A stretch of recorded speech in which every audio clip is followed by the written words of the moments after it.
Hello friends, this is Varsha. Welcome back to my channel. Eklavya शिक्षक भर्ती में आपके नॉलेज ऑफ एक्ट की 3 प्रैक्टिस सेट्स हो चुके हैं, उनको देख लीजिएगा जिसने भी नहीं देखे हैं। And administrative aptitude and knowledge of act के जो प्रैक्टिस सेट्स हैं वो अल्टरनेट डेज पर होते हैं। आप सभी को पता होगा कि एक प्रैक्टिस सेट में हम 20 क्वेश्चंस लेकर आते हैं। तो जितने भी स्टूडेंट्स हैं जो नए हैं वो चैनल को शेयर सब्सक्राइब ज़रूर करें, चैनल को ज़्यादा से ज़्यादा शेयर करिए, क्योंकि आप सभी जानते हैं कि पूरा मटेरियल आपको फ्री प्रोवाइड कराया जा रहा है। तो जो भी बच्चा ज़रूरतमंद है, जिनको क्लासेस नहीं मिल रही हैं, उनको ये क्लासेस मिल सकें। ओके, क्वेश्चन नंबर 1 देखते हैं क्या है। बाल श्रम निषेध और विनियमन अधिनियम 1986 के प्रावधानों का पहली बार उल्लंघन करने वाले नियोक्ताओं के खिलाफ क्या कार्यवाही की जा सकती है। तो सबसे पहले ये समझ लीजिए कि कोई भी एक्ट आपका है, जैसे कि बाल श्रम निषेध और विनियमन अधिनियम, तो ये आया कब, ठीक है, इसकी ईयर याद रखना बहुत ज़रूरी है। क्वेश्चन यहीं से आपको बनेंगे, और ये जो आपके सिलेबस में नॉलेज ऑफ एक्ट का पार्ट डिफाइन है, उसमें हर एक्ट के सामने उसकी जो ईयर है वो लिखी हुई है। तो उस पेज को कम से कम 2 या 3 बार दिन में देख लिया करिए, जिससे आपकी जो ईयर्स हैं वो कंप्लीट हो जाएं। इनसे आपको 1 या 2 क्वेश्चन देखने को ज़रूर मिलेंगे, ठीक है। तो आ जाते हैं क्वेश्चन पर। तो इनके खिलाफ क्या कार्यवाही की जा सकती है। केवल एक चेतावनी देकर छोड़ देंगे, आर्थिक जुर्माना लगाएंगे, 6 महीने तक की कैद, या व्यवसाय संचालन पर स्थायी प्रतिबंध। तो अगर कोई व्यक्ति पहली बार में इस नियम का उल्लंघन करता है तो उसको 6 महीने तक की कैद हो सकती है। ओके, क्वेश्चन नंबर 2 देख लेते हैं। बाल श्रम निषेध और विनियमन अधिनियम 1986 के तहत पारिवारिक उद्यम में काम करने वाले बच्चे के लिए अधिकतम कार्य घंटों की अनुमति क्या है।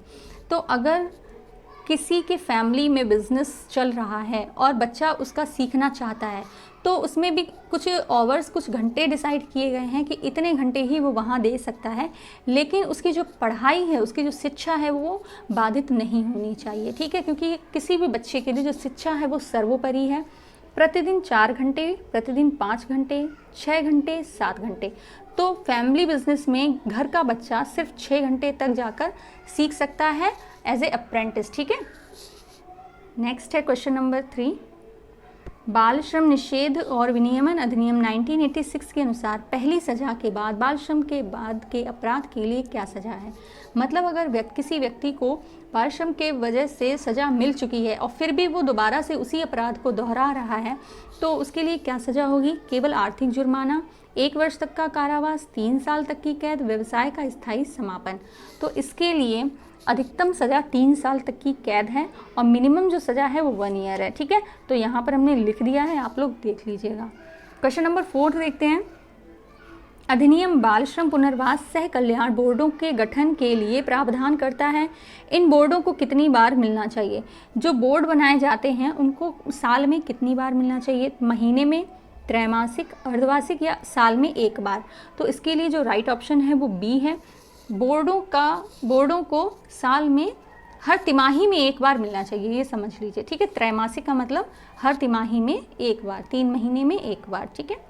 क्वेश्चन 5 है।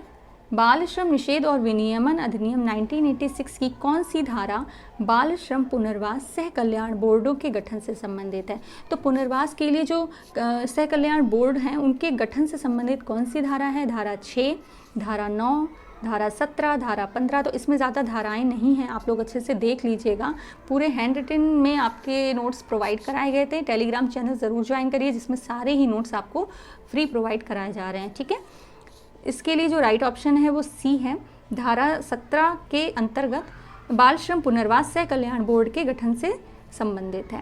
क्वेश्चन नंबर 6 है। बाल श्रम निषेध और विनियमन अधिनियम 1986 के अनुसार किस अधिकारी को अधिनियम के प्रावधान को लागू करने के लिए जिम्मेदार निरीक्षण अधिकारी के रूप में नामित किया गया। तो एक ऐसे व्यक्ति को इंस्पेक्शन के लिए नामित करना बहुत ज़रूरी है, जो जगह पर जाकर बच्चे के बारे में जानकारी ले सके कि उनके साथ में क्या व्यवहार हो रहा है। तो इसके लिए जिला कलेक्टर को नामित किया गया, दरोगा को, ग्राम पंचायत मुखिया को, या कारखाना निरीक्षक को। इसके लिए राइट ऑप्शन डी है। एक फैक्ट्री इंस्पेक्टर को निरीक्षण अधिकारी बनाया गया है, जो जाकर निरीक्षण करता है, ठीक है। नेक्स्ट है क्वेश्चन 7। भारत में अनैतिक व्यापार रोकथाम अधिनियम कब लागू किया गया। तो अब हम यही आपको बोल रहे थे कि आपके जो एक्ट हैं उनकी ईयर ही आपको 1 या 2 नंबर दिला देंगी, तो उनको ज़रूर देखिएगा। भारत में अनैतिक व्यापार रोकथाम अधिनियम आया है 1956 में, तो इसका राइट ऑप्शन ए है। अनैतिक व्यापार रोकथाम अधिनियम मुख्य रूप से रोकथाम से संबंधित है। तो अनैतिक व्यापार रोकथाम है वो किसकी रोकथाम से संबंधित है? नशीले पदार्थों की तस्करी से संबंधित है, आतंक से संबंधित है, मानव तस्करी और यौन शोषण के लिए, या बाल श्रम के लिए। तो व्यापार किसका?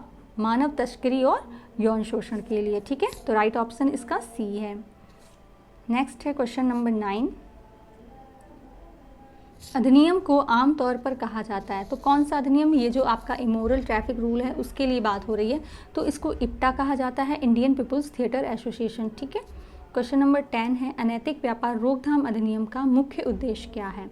वेश्यावृत्ति के सभी रूपों पर रोक लगाएं, वेश्यालयों के कामकाज को विनियमित करें, मानव तस्करी और यौन शोषण को रोकें, यौन कर्मियों के अधिकारों की रक्षा करें। तो इसके लिए राइट ऑप्शन है अनैतिक व्यापार मानव तस्करी और यौन शोषण को रोकने के लिए अधिनियम बनाया गया है। क्वेश्चन नंबर 11 देख लेते हैं। अनैतिक व्यापार रोकथाम अधिनियम के तहत अपराधों की त्वरित सुनवाई के लिए विशेष अदालतों की स्थापना का प्रावधान करता है। इन न्यायालयों के न्यायाधीशों की नियुक्ति कौन करता है? ठीक है, तो विशेष अदालतों की जो स्थापना की गई है तो उनके न्यायाधीशों की नियुक्ति भारत के मुख्य न्यायाधीश करते हैं, राज्य सरकार, भारत के राष्ट्रपति या राष्ट्रीय मानवाधिकार आयोग। तो इसके लिए जो राइट ऑप्शन है वो बी है, राज्य सरकार न्यायालयों के लिए न्यायाधीशों की नियुक्ति करता है। ओके, क्वेश्चन 12 है, अनैतिक व्यापार रोकथाम संशोधन अधिनियम 2006 के तहत तस्करी और वेश्यावृत्ति की परिभाषा से संबंधित। तो आप सभी को पता है कि जितनी भी परिभाषाएं हैं वो धारा 2 में दी गई हैं, तो इसका भी राइट ऑप्शन यहाँ पर बी है। ओके, क्वेश्चन नंबर 13 देखते हैं कि अनैतिक व्यापार रोकथाम संशोधन अधिनियम 2006 पीड़ितों के लिए संरक्षण गृह की स्थापना का प्रावधान करता है। इन घरों का प्राथमिक उद्देश्य क्या है? संरक्षण गृहों के बारे में बात हो रही है, तो यौन कर्मियों को आश्रय प्रदान करना, पीड़ितों को व्यावसायिक प्रशिक्षण प्रदान करना, तस्करी के पीड़ितों की सुरक्षा और पुनर्वास करना, पीड़ितों को समाज में पुनः शामिल करने की सुविधा प्रदान करना। तो संरक्षण गृह, गृह का मतलब क्या है? जो पीड़ित हैं, ठीक है, उनको रहने की जगह देना। तो तस्करी से पीड़ितों की सुरक्षा और पुनर्वास करना संरक्षण गृह से संबंधित है। ओके, नेक्स्ट है क्वेश्चन 14। अनैतिक व्यापार रोकथाम संशोधन अधिनियम 2006 के अनुसार पीड़ितों के कल्याण को सुनिश्चित करने और जांच करने के लिए किस अधिकारी को नामित अधिकारी के रूप में किया गया है? तो स्टेशन हाउस ऑफिसर यानी कि SHO, जिलाधिकारी, उप प्रभागीय न्यायाधीश, जिला बाल संरक्षण अधिकारी। तो ABCD में से कौन सा राइट ऑप्शन है? जिला बाल संरक्षण अधिकारी को इसके लिए नामित अधिकारी बनाया गया है। क्वेश्चन 15 है, अनैतिक व्यापार रोकथाम अधिनियम किस स्तर पर पुनर्वास सह कल्याण कोष की स्थापना का प्रावधान करता है? तो हमने बताया है कि जितने भी आपके एक्ट हैं और उनसे रिलेटेड अगर किसी चीज़ की स्थापना होती है वो सबसे पहले राज्य स्तर पर होगी। ठीक है, तो जो कोष है उसकी स्थापना राज्य स्तर पर की गई है। नेक्स्ट है क्वेश्चन 16। अनैतिक व्यापार रोकथाम अधिनियम के तहत वेश्यालय चलाने या वेश्यावृत्ति के लिए परिसर का उपयोग करने की अनुमति देने पर क्या सज़ा है? तो इसके लिए सज़ा का प्रावधान है 3 साल तक की कैद। ठीक है, अगर घर वगैरह आप दे देते हैं, जगह दे देते हैं वेश्यावृत्ति के लिए, तो उसके लिए 3 साल तक की कैद हो सकती है। क्वेश्चन 17 है, अनैतिक व्यापार रोकथाम अधिनियम व्यावसायिक यौन शोषण के लिए किसी व्यक्ति की तस्करी को इस प्रकार मानता है: एक नागरिक अपराध, एक दुष्कर्म, एक जघन्य अपराध, एक असंज्ञेय अपराध। ठीक है, तो इसका जो राइट ऑप्शन है वो सी है। जघन्य अपराध की जगह संज्ञेय अपराध भी लिखकर आ सकता है। ठीक है, याद रखिएगा, ऑप्शन सी में जघन्य की जगह संज्ञेय भी लिखकर आ सकता है, ये दोनों ही सेम है। तो अनैतिक व्यापार के लिए जो व्यावसायिक यौन शोषण है वो एक जघन्य अपराध के रूप में माना गया है।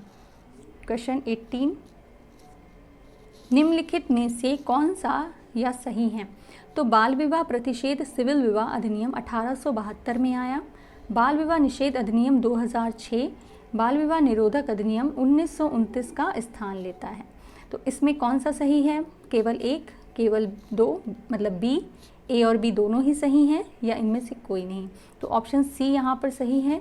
बाल विवाह प्रतिषेध सिविल विवाह अधिनियम 1872 में आया था, और जो 2006 वाला अधिनियम है बाल विवाह निषेध अधिनियम, वो बाल विवाह निरोधक अधिनियम 1929 का स्थान लेता है। ठीक है, तो आप ये समझ लीजिए कि इसी वजह से कुछ क्वेश्चंस, कुछ एक्ट आपके ऐसे हैं जो अमेंडमेंट थे, लेकिन उनके पहले वाले एक्ट भी पढ़ना इसी वजह से ज़रूरी है, क्योंकि क्वेश्चंस आपके इस तरह से भी बन सकते हैं। ठीक है, कि जो एक्ट है उसने पहले किसका स्थान लिया है, इस तरह से भी जो आपके एक्ट हैं वो पूछे जा सकते हैं। नेक्स्ट है क्वेश्चन 19, अनैतिक व्यापार रोकथाम अधिनियम की कौन सी धारा किसी भी उद्देश्य के लिए नाबालिग की तस्करी के लिए सज़ा से संबंधित है? धारा 5A, धारा 7A, धारा 9A, धारा 12A। तो इसके लिए जो राइट ऑप्शन है वो 5A है। नाबालिग की तस्करी के लिए सज़ा का प्रावधान धारा 5A में है। ओके, क्वेश्चन 20 देख लेते हैं। अनैतिक तस्करी रोकथाम अधिनियम 1956 मानव तस्करी विरोधी इकाइयों की स्थापना की अनुमति देता है। इन इकाइयों की स्थापना के लिए कौन जिम्मेदार है? गृह मंत्रालय, महिला एवं बाल विकास मंत्रालय, सामाजिक न्याय और अधिकारिता मंत्रालय, कानून और न्याय मंत्रालय। तो इसका जो राइट ऑप्शन है वो गृह मंत्रालय है। गृह मंत्रालय मानव तस्करी विरोधी इकाइयों की स्थापना की अनुमति देता है। ठीक है, तो आपके टोटल 20 क्वेश्चंस ही हम कराते हैं।